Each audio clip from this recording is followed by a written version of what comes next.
Desocupado lector, sin juramento me podrás creer que quisiera que este libro, como hijo del entendimiento, fuera el más hermoso, el más gallardo y más discreto que pudiera imaginarse. En 1600, el Imperio Español es un imperio fragmentado que responde a un cúmulo de audacias individuales y colectivas. El Imperio Español está muy fragmentado. La corona debe conciliar los derechos de los distintos reinos con los suyos propios. España debe conservar la integridad de los reinos bajo la soberanía del monarca, mantener la reputación y prestigio internacional, defender la religión católica y mantener el monopolio comercial de América. Demasiadas obligaciones para una corte que parece estar más preocupada por mirarse en un espejo. Tras el esplendor militar y territorial de Carlos V y Felipe II, el Imperio Español divisará su decadencia mercantil y poblacional, así como la generalización de la pobreza durante el siglo XVII. Estas primeras sombras son compensadas por el esplendor artístico y literario que se vive en el Siglo de Oro. Entre desastres navales y revueltas, el pesimismo político y la derrota militar, entre los Austrias menores y sus validos, se alzan la pluma de Cervantes y el pincel de Velázquez a la luz de la corte más barroca de Europa.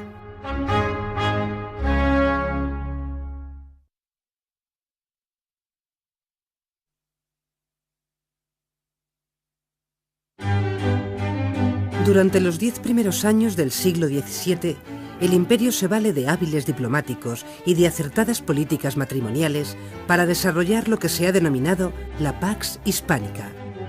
Se reconoce en el reinado de Felipe III una época de bonanza administrativa y política. Las paces con Francia, Inglaterra y los Países Bajos sanean en parte la hacienda de la monarquía. Pese a la paz, un imperio de las características del español no puede dejar de gastar. Los ejércitos no entran en guerra, pero el coste de su mantenimiento es elevado.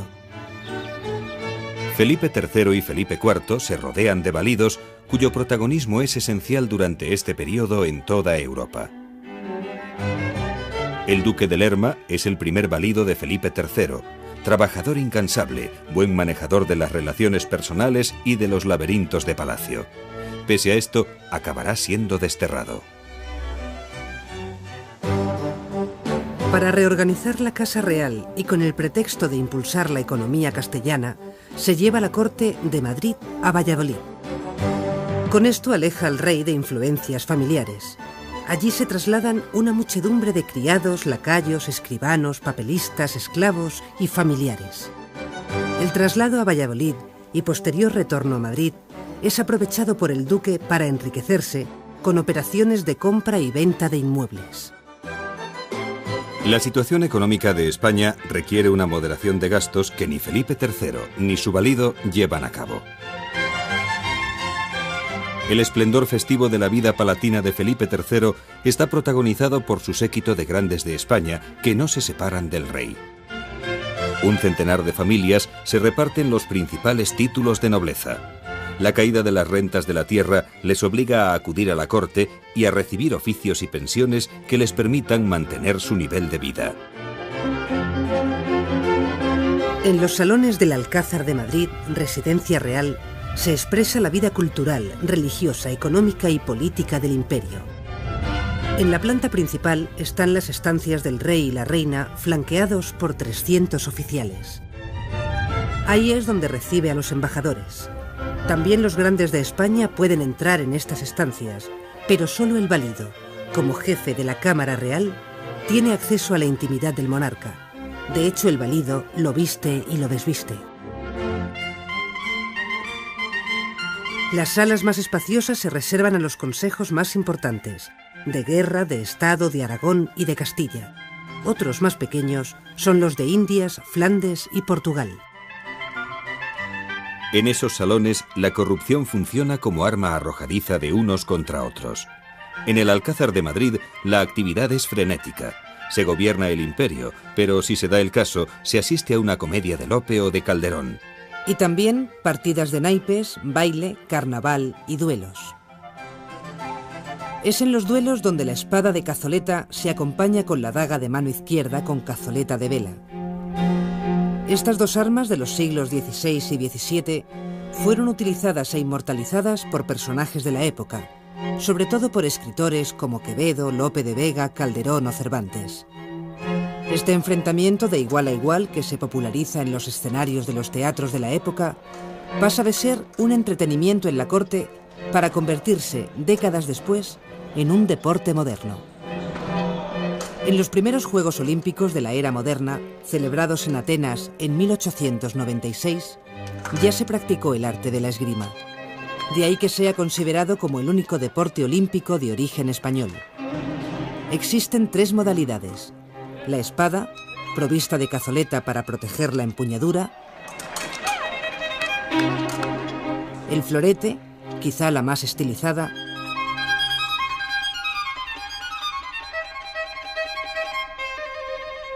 y la tercera, el sable, con guardamanos que protege al tirador.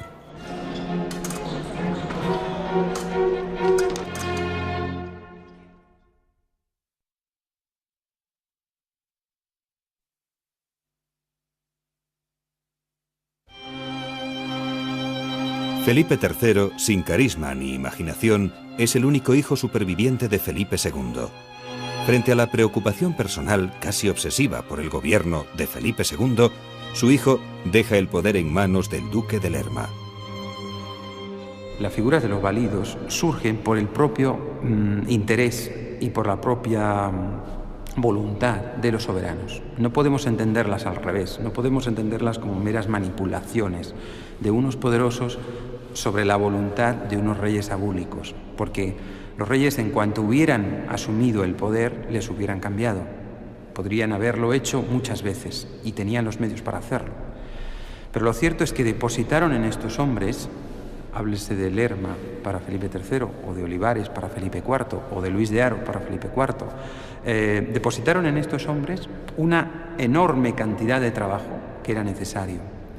Porque lo cierto es que los monarcas de la Casa de Austria en el siglo XVII son más que monarcas que despachan y gobiernan.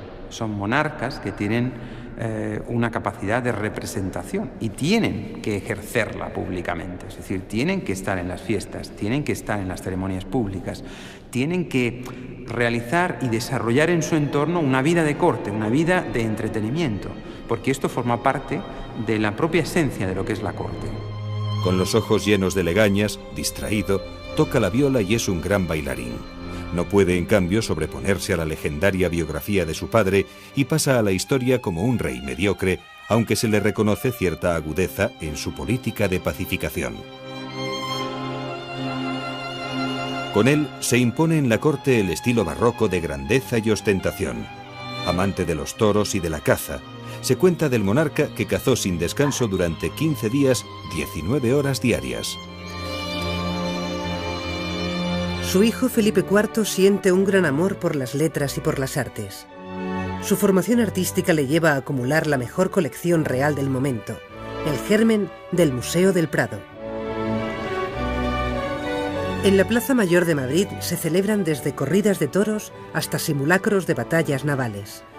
Redecora el Palacio del Pardo, donde pasa los días de caza, y en el Palacio de la Zarzuela se representan las primeras zarzuelas. A Felipe IV se le atribuye también una gran afición por el sexo, de la que nacen decenas de hijos naturales, que coloca en altos cargos eclesiásticos y militares. Entre ellos, el hijo de la actriz La Calderona, Juan José de Austria, brillante militar, fue el encargado de sofocar las revueltas en Nápoles, Sicilia y Cataluña. Siguiendo con la costumbre de su padre, deja muchas de las tareas de gobierno cuando tenía 16 años en un valido, el conde-duque de Olivares. Perteneciente a la familia de los Guzmanes, entró en el seminario, pero acaba yendo a la universidad. Fortalece su posición social en Sevilla para dar el salto político a la corte de Madrid. Su gran error es no saber entenderse con las clases dominantes de los distintos reinos. Esto le hace caer en desgracia.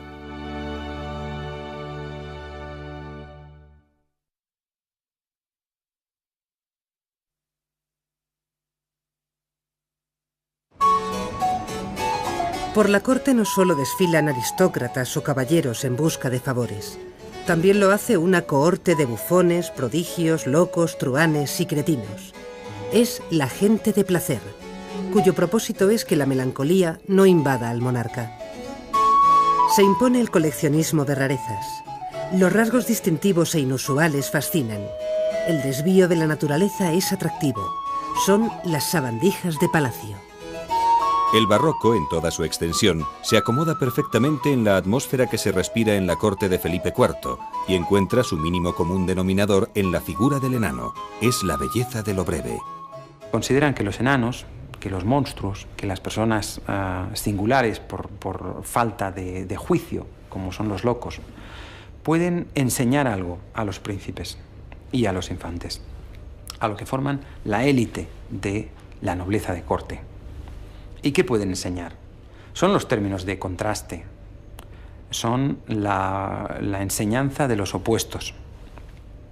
Frente al culto por la belleza, por el cuerpo, por las costumbres cortesanas y de cortesanía, nos encontramos las sinrazones del loco, las bufonadas de aquel personaje gracioso que trata de romper el orden y de romper el protocolo continuamente, y en ello está su valía, en establecer una diferencia entre aquello que está arreglado y aquello que se salta las normas.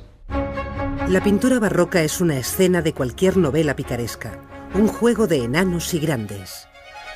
Y el más grande, Diego de Velázquez. Velázquez se retrata como aposentador y como pintor. Igual que Tiziano fue ennoblecido por Carlos V, Velázquez pretendía la nobleza por todos los medios. Está el tema de que, más bien de leyenda, que fue Felipe IV el que pintó la cruz de Santiago, pero lo cierto es que ahí está Velázquez con la cruz de Santiago, ejerciendo su oficio de pintor y de funcionario. Frío, impasible, pero barroco, su pintura muestra una realidad descarnada, cruel, tremendista y contradictoria, como lo es el momento histórico que le toca vivir. Su juego pictórico profundamente evocador, emocionado y sobrecogedor, se realiza con la técnica más depurada. El empleo de la perspectiva aérea y un nuevo tratamiento del espacio son sus principales aportaciones. Mientras tanto, otros pintores se aprovechan del mecenazgo que llevan a cabo el clero y la nobleza. La obra de Zurbarán es el mejor producto del mecenazgo eclesiástico. Se especializa en la pintura de frailes. Por su parte, Murillo se posiciona como el pintor de la Inmaculada Concepción. La arquitectura barroca encuentra su máxima expresión en los encargos que hacen aristócratas y monarcas. Felipe IV ordena construir el Palacio del Buen Retiro, donde no cesan las fiestas y los saraos. El duque de Lerma, el conde-duque de Olivares o el duque de Alba se construyen suntuosos palacios, mientras que los reyes impulsan lo que se ha llamado arquitectura a la mayor gloria del rey.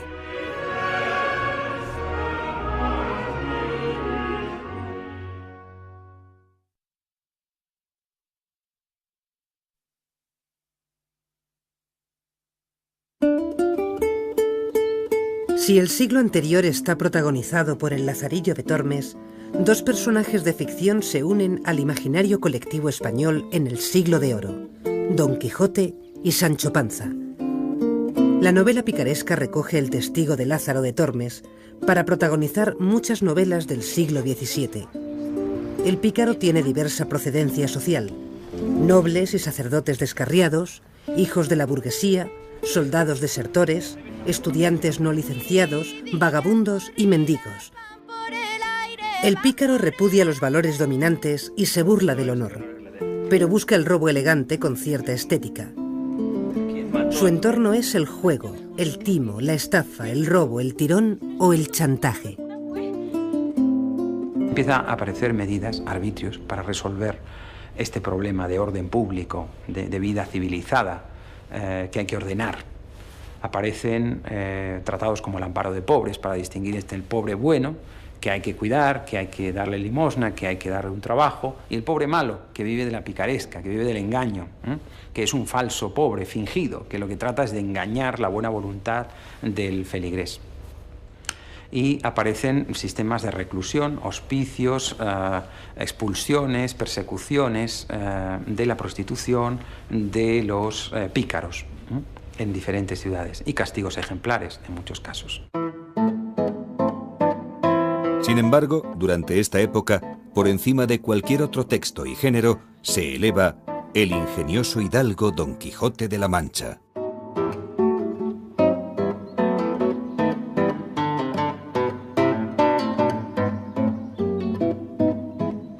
Cervantes, que empieza a escribir para divertir a sus compañeros de cautiverio, publica El Quijote cuando ya tiene 60 años.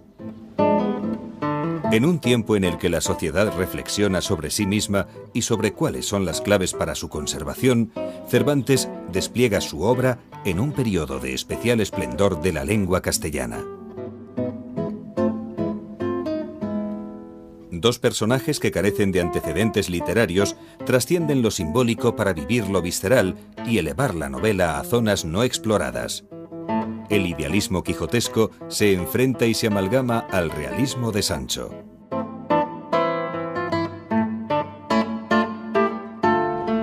Entre los universos que pueblan la novela del siglo XVII se encuentran los burdeles, que se convierten en un lugar clave en cada ciudad. Fornicar pagando no se considera pecado, por lo que sus puertas permanecen abiertas durante todo el año. La putería pública, que tan común es en España. Muchos van a ella antes que a la iglesia. Y según los curiosos de esta materia, el mayor burdel se encuentra en Valencia.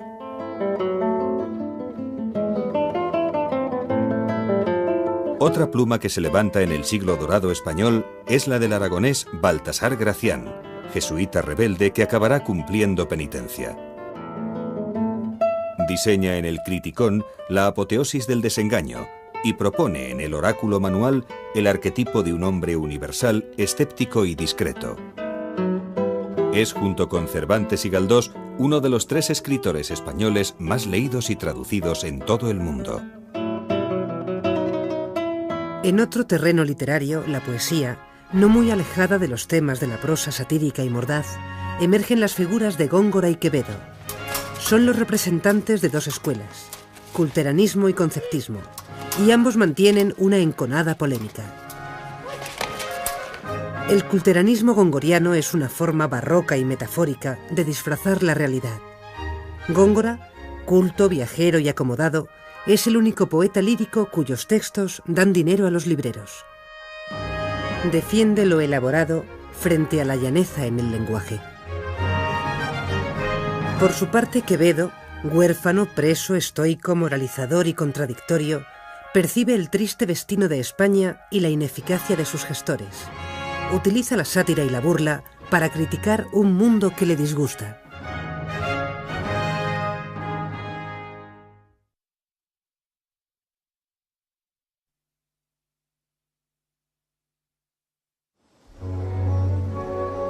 El país vive una profunda crisis demográfica. Los brotes de peste han reducido a la mitad la población en algunas ciudades. Además, la definitiva expulsión de los moriscos ha dejado casi despobladas muchas zonas. La expulsión fue una medida que en gran parte puede explicarse casi como una acción política para obtener un éxito espectacular. Y de hecho, puede decirse incluso que la expulsión fue decidida mucho tiempo atrás. En Lisboa, en 1581, ya se pensó que la solución podía ser esta. Felipe II, con el duque de Alba y otra serie de hombres de su confianza, ya se plantearon que la expulsión sería la solución definitiva. Pero antes de poderla llevar a cabo, Felipe II y Felipe III desarrollaron una serie de proyectos para intentar la asimilación de esta población. Si este proceso no cuajaba, entonces se adoptaría la solución más drástica de la expulsión. La Pax Hispánica permite la entrada masiva de productos europeos, empobreciendo un poco más la economía española. Desconfiados, los banqueros genoveses recortan los créditos a la corona. Las bancarrotas se suceden durante el reinado de Felipe IV. Olivares recupera los valores de una monarquía guerrera aprovechando la juventud del monarca. Su proyecto más ambicioso es lo que denomina la Unión de Armas, una homogeneización forzada de la contribución fiscal que pretende reforzar la unidad de la monarquía repartiendo cargas fiscales y beneficios. No se contente con ser rey de Portugal, de Aragón, de Valencia y conde de Barcelona, sino que trabaje por considerar estos reinos sin ninguna diferencia con Castilla. Así será vuestra merced el rey más poderoso del mundo. Esta ambición genera numerosos descontentos en las provincias de la monarquía. Los portugueses ven desprotegido su comercio con las colonias americanas y asiáticas por la debilidad militar de la monarquía. La nobleza, presionada fiscalmente, se rebela, iniciando así un largo proceso de independencia. La guerra entre Francia y la monarquía española desplaza a Cataluña miles de soldados para frenar el avance francés sobre el Rosellón. Los abusos de los tercios españoles durante su estancia y la presión fiscal generan un ambiente en contra de Olivares. La Generalitat pide auxilio al rey de Francia, a quien cede el Principado. Durante la guerra, los catalanes sufren nuevos abusos, esta vez por parte de las tropas francesas. Crece el descontento en un sector de la población que desea la reconciliación con el rey español. Felipe IV recupera Cataluña con un elevado coste político y militar. En Nápoles y Sicilia se producen rebeliones populares, pero al ser apoyados los rebeldes por Francia, la revuelta adquiere carácter de conflicto internacional. El duque de Medina Sidonia quiere sublevar Andalucía contra la corona. Cuenta con el apoyo de las armadas inglesa y holandesa y el apoyo de los rebeldes portugueses. Fracasa al ser interceptado un correo con sus planes. En Aragón, el duque de Híjar conspira contra el rey. Todo esto acompañado de malas cosechas, brotes de peste, continuas alteraciones en el valor de la moneda y bancarrotas. Felipe IV, influido por la opinión de su valido el conde duque de Olivares, se plantea tantos objetivos como frentes tiene abiertos. Mantener la preeminencia de los Austrias en el imperio, protegerse del protestantismo, de los musulmanes, de los piratas del Mediterráneo y del Atlántico y de la pujanza comercial económica de los países del noroeste europeo. Los recursos de la monarquía se invierten en guerras en el norte de Italia, en el Sacro Imperio y las tierras flamencas. Y llegan los primeros reveses. Un almirante holandés captura varios navíos de la flota de Indias en Cuba, haciéndose con un formidable tesoro. Desde entonces, el transporte de la plata americana se llena de peligros. Esto supone un grave impacto psicológico en la corona. Francia, de la mano del cardenal Richelieu, declara la guerra a España. En la batalla naval de las Dunas, una poderosa armada es destrozada por los holandeses en el Canal de la Mancha. La reputación de la monarquía española se resquebraja y los países europeos aprovechan cualquier ocasión para entrar en guerra. Inglaterra, guiada por Cromwell, rompe el equilibrio entre Francia y España, aliándose con los franceses para ocupar algunas posesiones españolas en el Caribe, como la isla de Jamaica. La alianza de ambas potencias acaba destruyendo la resistencia militar española. Blake apresa otra flota procedente de América, y en Flandes se pierde el puerto de Dunkerque. Los portugueses consiguen su independencia definitiva con el apoyo inglés y francés. La sensación de derrota es tan grande que corre el rumor entre los caballeros de que a la mayoría de los españoles les quedan grandes las armaduras de sus abuelos. Acertada metáfora que ilustra el empequeñecimiento de todo un imperio. Las paces de Westfalia y de los Pirineos, aunque honrosas, ponen fin a décadas de guerra. Ya no hay navíos en el mar ni ejércitos en tierra. Las fortalezas están desmanteladas y sin defensa. Todo está en peligro. No hay nada protegido. Es incomprensible que esta monarquía sobreviva.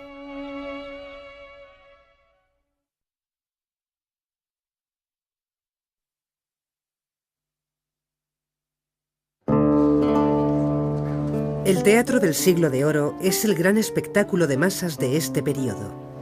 El gusto popular se impone sobre la continua polémica sobre su moralidad que alimenta la Inquisición. En sus temas perduran los valores de obediencia al rey, el honor, la fe y la fama. En él se reivindican y afirman las jerarquías sociales. El teatro del Siglo de Oro se manifiesta sobre todo en dos modalidades, las comedias y los autos sacramentales, que corresponden respectivamente al espíritu laico y religioso de la época.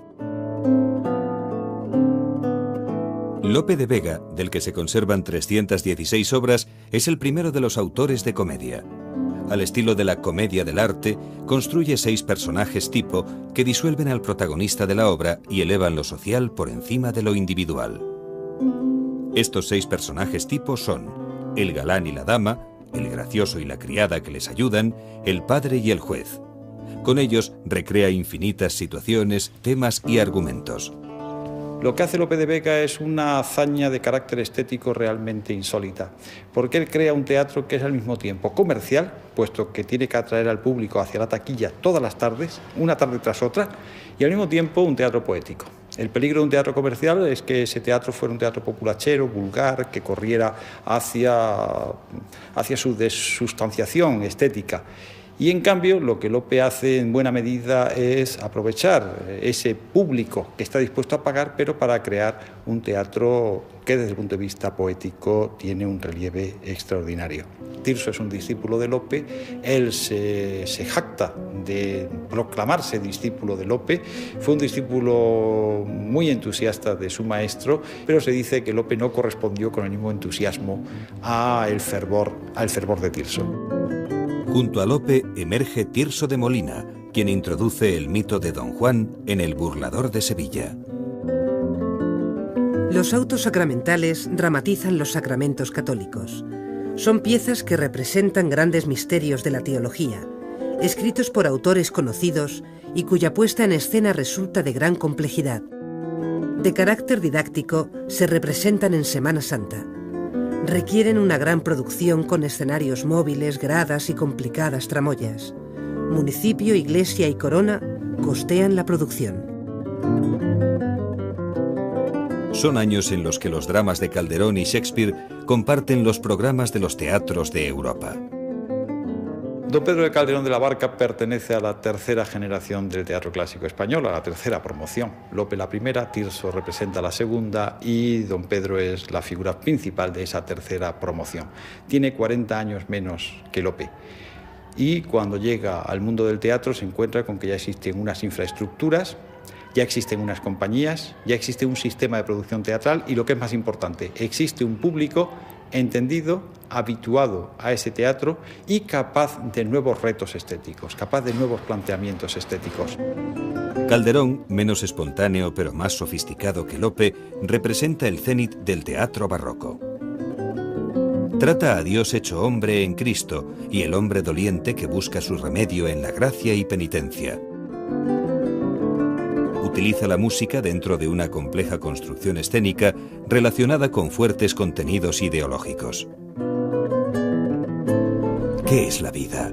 Un frenesí. ¿Qué es la vida? Una ilusión, una sombra, una ficción y el mayor bien es pequeño, que toda la vida es sueño y los sueños, sueños son.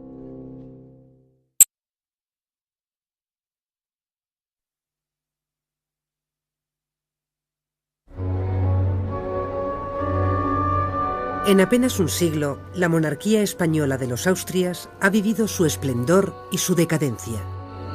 Castilla no ha podido mantener todo el peso del imperio español. Continuas guerras, bancarrotas y pestes obligan a los españoles a cambiar de valores y de modelos a imitar. Se impone el desengaño y el escepticismo. En 1665 se inicia el reinado, mediante la regencia de su madre Mariana, de un niño de 4 años, Carlos II. El reto será conservar la monarquía, evitando las discordias y revueltas internas que han estado a punto de aniquilarla. El que hizo callar los belianises, aquel que en Rocinante errando anduvo, yace debajo de esta losa fría.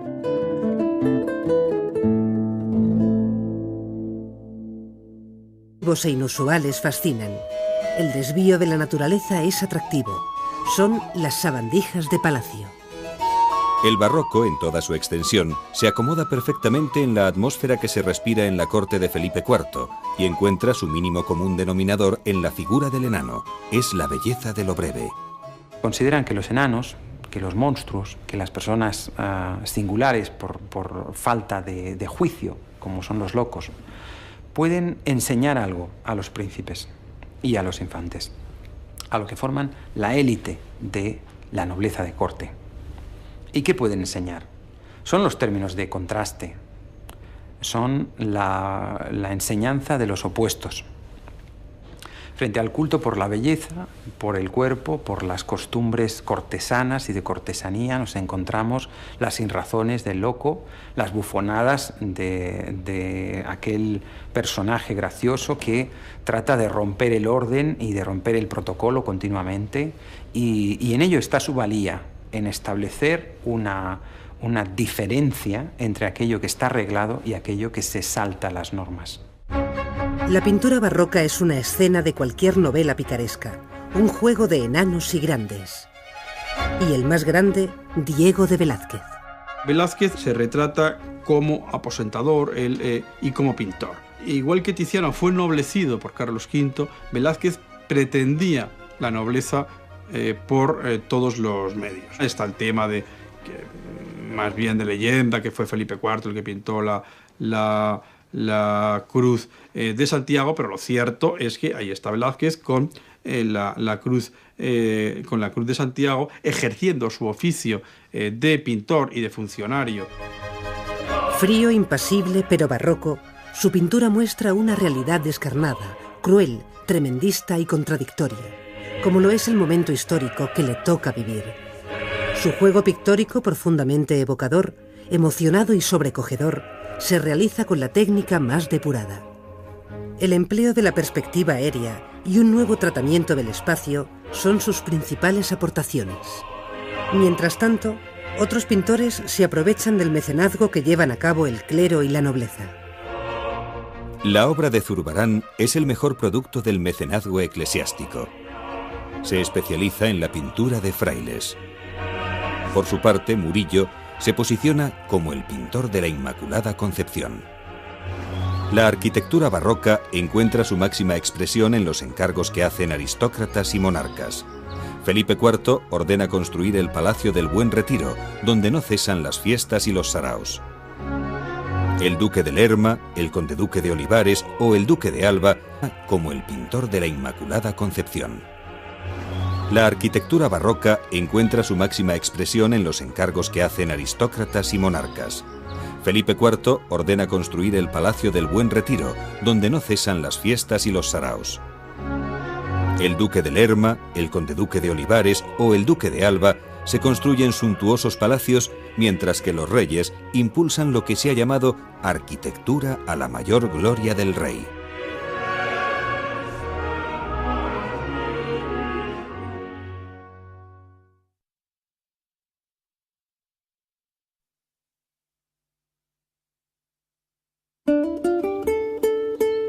Si el siglo anterior está protagonizado por el Lazarillo de Tormes, dos personajes de ficción se unen al imaginario colectivo español en el Siglo de Oro: Don Quijote y Sancho Panza. La novela picaresca recoge el testigo de Lázaro de Tormes para protagonizar muchas novelas del siglo XVII.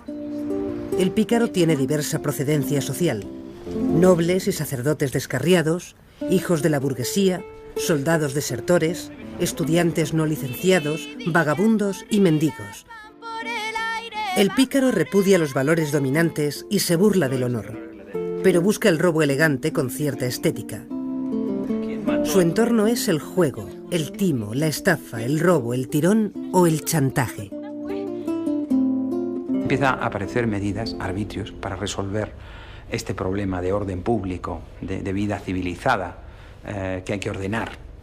Aparecen tratados como el amparo de pobres para distinguir el pobre bueno, que hay que cuidar, que hay que darle limosna, que hay que darle un trabajo, y el pobre malo, que vive de la picaresca, que vive del engaño, que es un falso pobre fingido, que lo que trata es de engañar la buena voluntad del feligrés.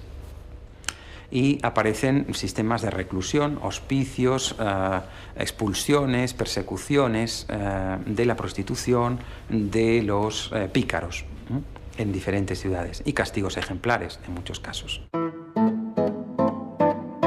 Sin embargo, durante esta época, por encima de cualquier otro texto y género, se eleva el ingenioso hidalgo Don Quijote de la Mancha.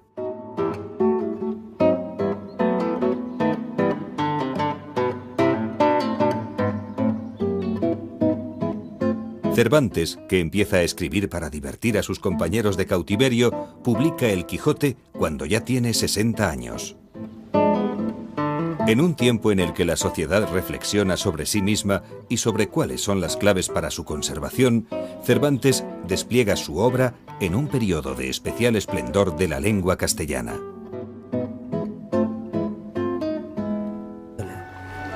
Desconfiados, los banqueros genoveses recortan los créditos a la corona. Las bancarrotas se suceden durante el reinado de Felipe IV. Olivares recupera los valores de una monarquía guerrera aprovechando la juventud del monarca. Su proyecto más ambicioso es lo que denomina la Unión de Armas, una homogeneización forzada de la contribución fiscal que pretende reforzar la unidad de la monarquía repartiendo cargas fiscales y beneficios. No se contente con ser rey de Portugal, de Aragón, de Valencia y conde de Barcelona, sino que trabaje por considerar estos reinos sin ninguna diferencia con Castilla. Así será vuestra merced el rey más poderoso del mundo. Esta ambición genera numerosos descontentos en las provincias de la monarquía. Los portugueses ven desprotegidos su comercio con las colonias americanas y asiáticas por la debilidad militar de la monarquía. La nobleza, presionada fiscalmente, se rebela, iniciando así un largo proceso de independencia. La guerra entre Francia y la monarquía española desplaza a Cataluña miles de soldados para frenar el avance francés sobre el Rosellón. Los abusos de los tercios españoles durante su estancia y la presión fiscal generan un ambiente en contra de Olivares. La Generalitat pide auxilio al rey de Francia, a quien cede el Principado. Durante la guerra, los catalanes sufren nuevos abusos, esta vez por parte de las tropas francesas. Crece el descontento en un sector de la población que desea la reconciliación con el rey español. Felipe IV recupera Cataluña con un elevado coste político y militar. En Nápoles y Sicilia se producen rebeliones populares, pero al ser apoyados los rebeldes por Francia, la revuelta adquiere carácter de conflicto internacional. El duque de Medina Sidonia quiere sublevar Andalucía contra la corona. Cuenta con el apoyo de las armadas inglesa y holandesa y el apoyo de los rebeldes portugueses. Fracasa al ser interceptado un correo con sus planes. En Aragón, el duque de Híjar conspira contra el rey. Todo esto acompañado de malas cosechas, brotes de peste, continuas alteraciones en el valor de la moneda y bancarrotas. Felipe IV, influido por la opinión de su valido el conde duque de Olivares, se plantea tantos objetivos como frentes tiene abiertos. Mantener la preeminencia de los Austrias en el imperio, protegerse del protestantismo, de los musulmanes, de los piratas del Mediterráneo y del Atlántico y de la pujanza comercial económica de los países del noroeste europeo. Los recursos de la monarquía se invierten en guerras en el norte de una capacidad de representación y tienen que ejercerla públicamente, es decir, tienen que estar en las fiestas, tienen que estar en las ceremonias públicas, tienen que realizar y desarrollar en su entorno una vida de corte, una vida de entretenimiento, porque esto forma parte de la propia esencia de lo que es la corte. Con los ojos llenos de legañas, distraído, toca la viola y es un gran bailarín. No puede, en cambio, sobreponerse a la legendaria biografía de su padre y pasa a la historia como un rey mediocre, aunque se le reconoce cierta agudeza en su política de pacificación.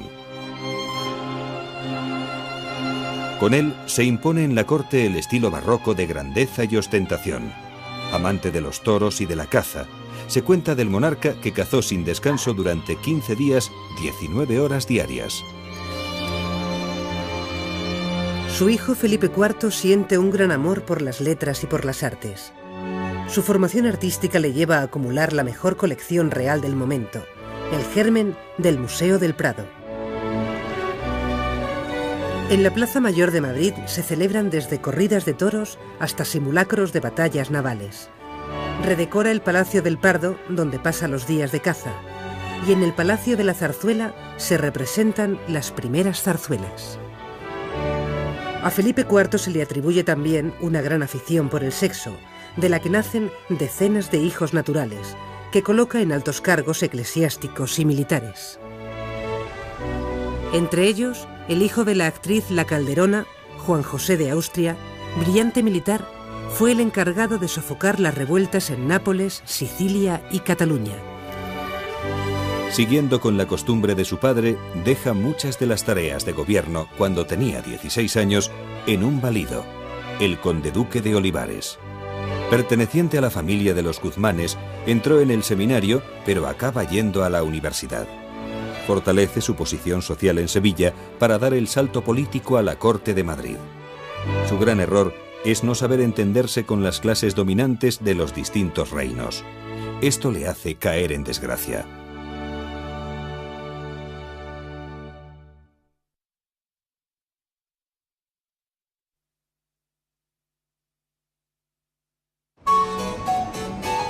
Por la corte no solo desfilan aristócratas o caballeros en busca de favores.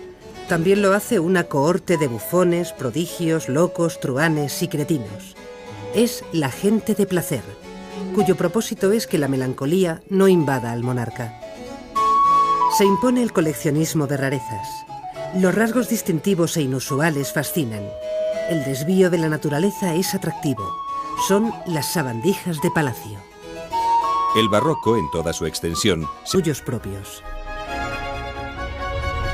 España debe conservar la integridad de los reinos bajo la soberanía del monarca, mantener la reputación y prestigio internacional, defender la religión católica y mantener el monopolio comercial de América. Demasiadas obligaciones para una corte que parece estar más preocupada por mirarse en un espejo. Tras el esplendor militar y territorial de Carlos V y Felipe II, el Imperio español divisará su decadencia mercantil y poblacional, así como la generalización de la pobreza durante el siglo XVII. Estas primeras sombras son compensadas por el esplendor artístico y literario que se vive en el Siglo de Oro. Entre desastres navales y revueltas, el pesimismo político y la derrota militar, entre los Austrias menores y sus validos, se alzan la pluma de Cervantes y el pincel de Velázquez a la luz de la corte más barroca de Europa.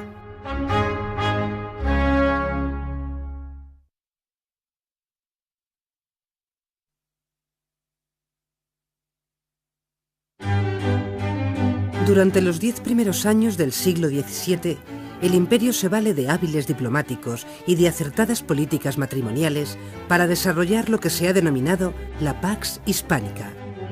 Se reconoce en el reinado de Felipe III una época de bonanza administrativa y política. Las paces con Francia, Inglaterra y los Países Bajos sanean en parte la hacienda de la monarquía. Pese a la paz, un imperio de las características del español no puede dejar de gastar. Los ejércitos no entran en guerra, pero el coste de su mantenimiento es elevado. Felipe III y Felipe IV se rodean de validos cuyo protagonismo es esencial durante este periodo en toda Europa. El duque de Lerma es el primer valido de Felipe III, trabajador incansable, buen manejador de las relaciones personales y de los laberintos de palacio. Pese a esto, acabará siendo desterrado. Para reorganizar la Casa Real y con el pretexto de impulsar la economía castellana, se lleva la corte de Madrid a Valladolid. Con esto aleja al rey de influencias familiares. Allí se trasladan una muchedumbre de criados, lacayos, escribanos, papelistas, esclavos y familiares. El traslado a Valladolid y posterior retorno a Madrid es aprovechado por el duque para enriquecerse con operaciones de compra y venta de inmuebles.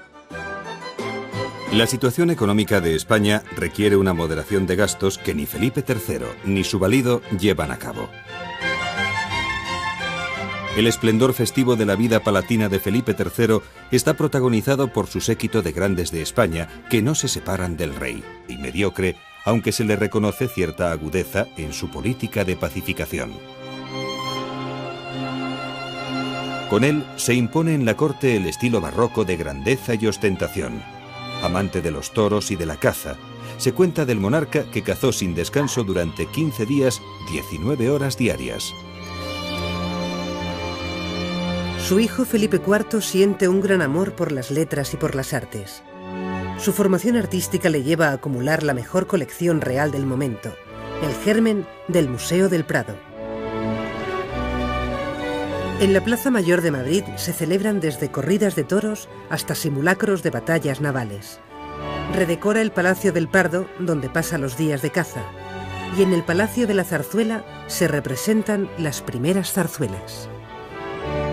A Felipe IV se le atribuye también una gran afición por el sexo, de la que nacen decenas de hijos naturales, que coloca en altos cargos eclesiásticos y militares. Entre ellos, el hijo de la actriz La Calderona, Juan José de Austria, brillante militar, fue el encargado de sofocar las revueltas en Nápoles, Sicilia y Cataluña. Siguiendo con la costumbre de su padre, deja muchas de las tareas de gobierno cuando tenía 16 años en un valido, el conde-duque de Olivares. Perteneciente a la familia de los Guzmanes, entró en el seminario, pero acaba yendo a la universidad. Fortalece su posición social en Sevilla para dar el salto político a la corte de Madrid. Su gran error es no saber entenderse con las clases dominantes de los distintos reinos. Esto le hace caer en desgracia.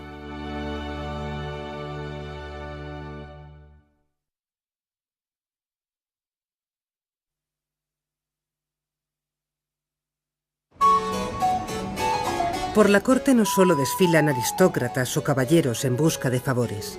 También lo hace una cohorte de bufones, prodigios, locos, truhanes y cretinos. Es la gente de placer, cuyo propósito es que la melancolía no invada al monarca. Se impone el coleccionismo de rarezas. Los rasgos distintivos e inusuales fascinan. El desvío de la naturaleza es atractivo. Son las sabandijas de palacio. El barroco, en toda su extensión, se acomoda perfectamente en la atmósfera que se respira en la corte de Felipe IV y encuentra su mínimo común denominador en la figura del enano. Es la belleza de lo breve. Consideran que los enanos, que los monstruos, que las personas singulares por falta de juicio, como son los locos, pueden enseñar algo a los príncipes y a los infantes, a lo que forman la élite de la nobleza de corte. ¿Y qué pueden enseñar? Son los términos de provincias de la monarquía. Los portugueses ven desprotegidos su comercio con las colonias americanas y asiáticas por la debilidad militar de la monarquía. La nobleza, presionada fiscalmente, se rebela, iniciando así un largo proceso de independencia. La guerra entre Francia y la monarquía española desplaza a Cataluña miles de soldados para frenar el avance francés sobre el Rosellón. Los abusos de los tercios españoles durante su estancia y la presión fiscal generan un ambiente en contra de Olivares. La Generalitat pide auxilio al rey de Francia, a quien cede el Principado. Durante la guerra, los catalanes sufren nuevos abusos, esta vez por parte de las tropas francesas. Crece el descontento en un sector de la población que desea la reconciliación con el rey español. Felipe IV recupera Cataluña con un elevado coste político y militar. En Nápoles y Sicilia se producen rebeliones populares, pero al ser apoyados los rebeldes por Francia, la revuelta adquiere carácter de conflicto internacional. El duque de Medina Sidonia quiere sublevar Andalucía contra la corona.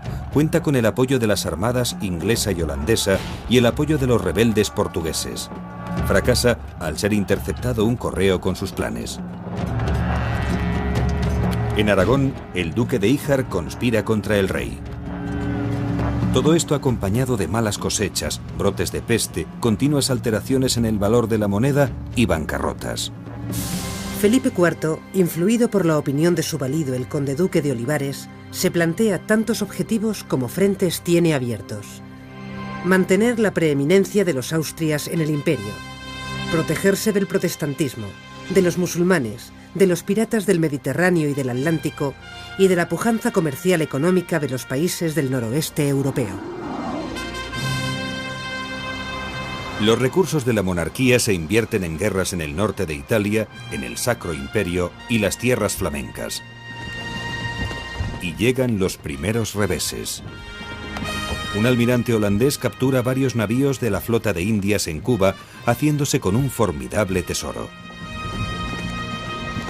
Desde entonces, el transporte de la plata americana se llena de peligros. Esto supone un grave impacto psicológico en la corona. Francia, de la mano del cardenal Richelieu, declara la guerra a España. En la batalla naval de las Dunas, una poderosa armada es destrozada por los holandeses en el Canal de la Mancha. La reputación de la monarquía española se resquebraja y los países europeos aprovechan cualquier ocasión para entrar en guerra. Inglaterra, guiada por Cromwell, rompe el equilibrio entre Francia y España, aliándose con